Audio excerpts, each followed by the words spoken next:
All right, just kind of starting off, it feels great to be 4-0, off to a good start, and really proud of the way that our guys finished there in the fourth quarter with 4 straight touchdown drives. That's hard to do against anybody, and especially a good defense like we played there in Boston College, and also very pleased with how we ran the ball. I think Boston College kind of changed up their approach from what they've done this year defensively and what they've done against us in the past. And we were able to kind of find out there in the first half that they were going to really force us to run the football and to prove that we could win the game by running the ball. And felt like the offensive line, going back watching the video, did an excellent job of really moving that defensive front, which is some big guys up there, difficult to move. 342 yards rushing was very impressive, and obviously we had several backs that did a really good job. Also pleased with our production in the red zone, 4 for 4 with 4 touchdowns, and that's something that we've really emphasized going into this season, is improving in the red zone. And obviously, like we talked about after the game, really pleased with the way that the guys responded to the adversity. Wasn't the first time, and it won't be the last. And something that we spent a lot of time talking about within our program and definitely within the offense is, we've been known in the past to respond the right way through adversity. And, games are not always going to go how you may have planned. And it's how quickly you get it corrected and improved during the game. I felt like we did that. Obviously, it was disappointing, the slow start we got off offensively. We really talk about getting off to a fast start, and I think we've done a really good job of that in a few games this year and definitely in the past. But going back, looking at the video, is about what you thought. One guy here, one guy there, with either a missed assignment or not getting his job done. And then also part of it was Boston College. They did a really good job of mixing up their looks. It took us a little while to kind of figure out what their game plan was defensively, and we had to make some adjustments. And but I was pleased that the guys didn't panic, didn't get flustered and start pointing fingers or anything like that. But we definitely got to get some of those things cleaned up. And it's an early part of the season. We've only played 4 games, and we've got a lot of new guys on offense. And I think our message, even after the win at Louisville, was, hey, we haven't arrived. We still have a lot of work to do, a lot of improving to do. And definitely after the game Saturday, that'll be our focus as we come back today and watch the video, get some things corrected. And it's all about improving individually and then obviously as a group offensively.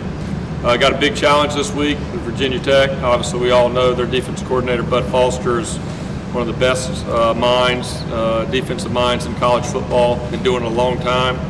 And, the one thing about his defense is it doesn't matter year in and year out when you play them. They'll have new names and new players in there. But his defense are always going to be physical. They're always going to be disciplined, very sound. They're not going to give up many big plays. They're going to make you earn everything that you get. And that's really the trademark of his defenses in the past. They have a lot of talent returning.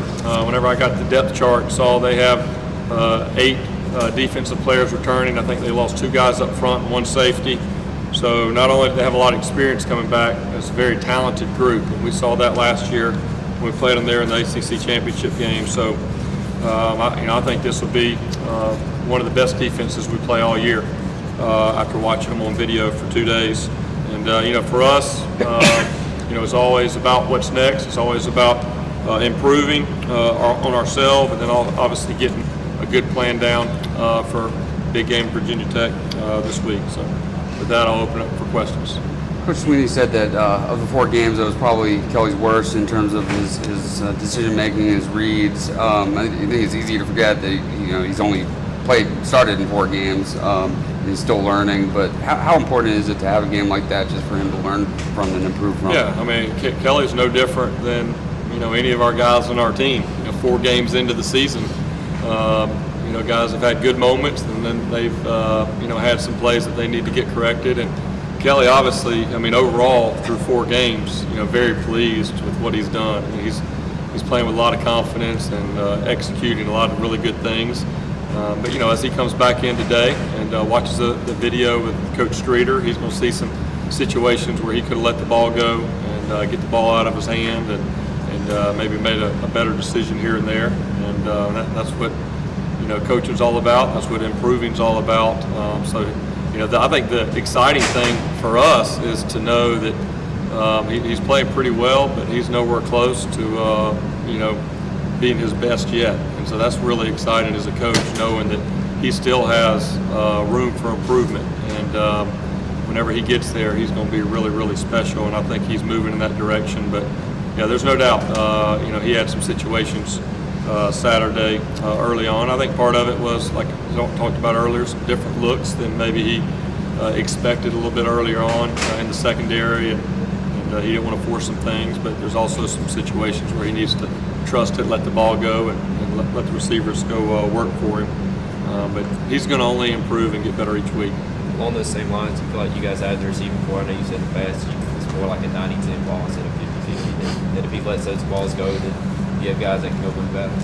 Yeah, I think we have confidence with our guys on the outside. I didn't feel like we had our best day, and obviously, what they were doing defensively, we only had so many opportunities, and I think with a few of the opportunities where the ball was thrown, we caught the ball and did well. But there's also some of those situations where Kelly didn't throw the ball because we didn't win our matchup with some of the man coverage, and there was a couple of those in there as well that kind of get hidden if you don't know exactly what you're looking for. So that'll be a good challenge for our wide receivers this week, because we're going to go against probably one of the best defensive secondaries in the country at VTech, and so that'll be important. But and Kelly knows. Kelly's got confidence in our guys. I think it's just being in that situation, and I think, like I said, there's more to it than just Kelly.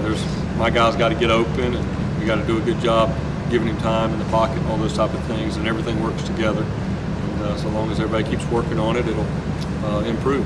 Jeff, is this a situation maybe different from the last couple of years where there were times maybe you guys had to encourage Deshaun to get out and run a little bit more, and Kelly seems like he's a more willing runner, perhaps, than wanting to let the ball go? Yeah, and I really don't think it's to the point where we look at Kelly as a guy.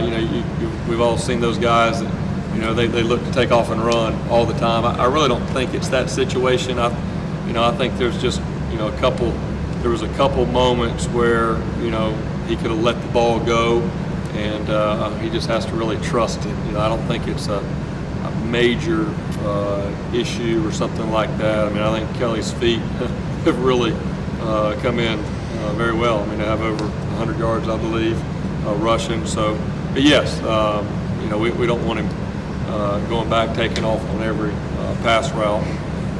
Finding the right times to do that is kind of part of it. But I would say there's just a couple plays where that was the case, where sometimes you have guys that it's a lot more than just 2 or 3 plays in a game.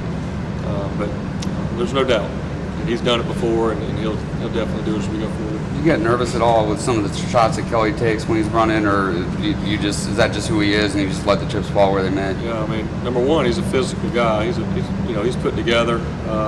He's got a good physical makeup to him. There are times where I think when he is running around, he gets a little high. We'd like him to get a little bit lower and not take some of those shots where he's got his full chest exposed. But I think for the most part, he does a pretty good job with that.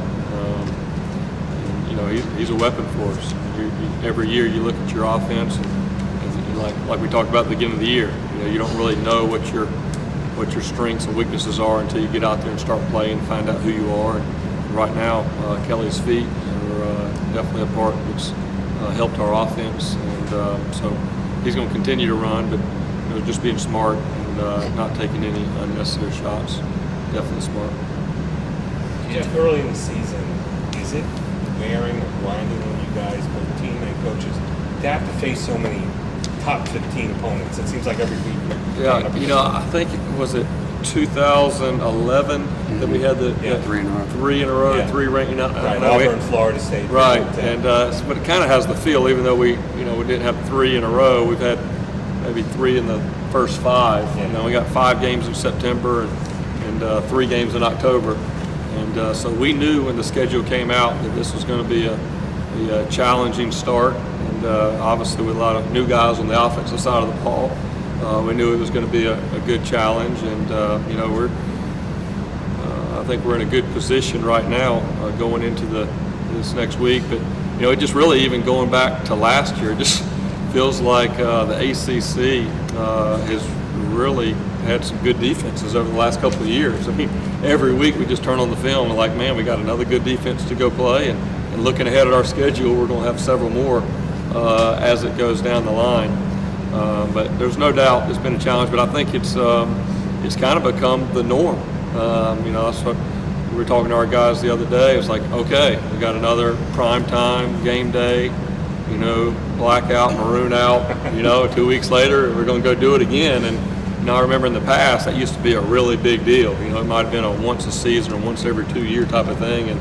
And now it's just kind of becoming the expectation. And so Coach Sweeney does a great job of reminding our guys that, hey, this is the biggest game of the year only because it's our next game. It has nothing to do with any of that other stuff. And, so that's the mindset our guys will take this week getting ready. And hopefully we'll have some good confidence coming off the last road trip at Louisville. You enjoy the challenge of going up trying to get a game plan together for a guy like Bud Foster, who's so respected with there? Yeah, no question. I mean, I think as a young coach, even over the last 10 or 12 years, just watching college football, I've always respected Coach Foster.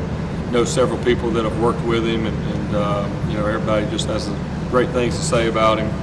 I look at a guy like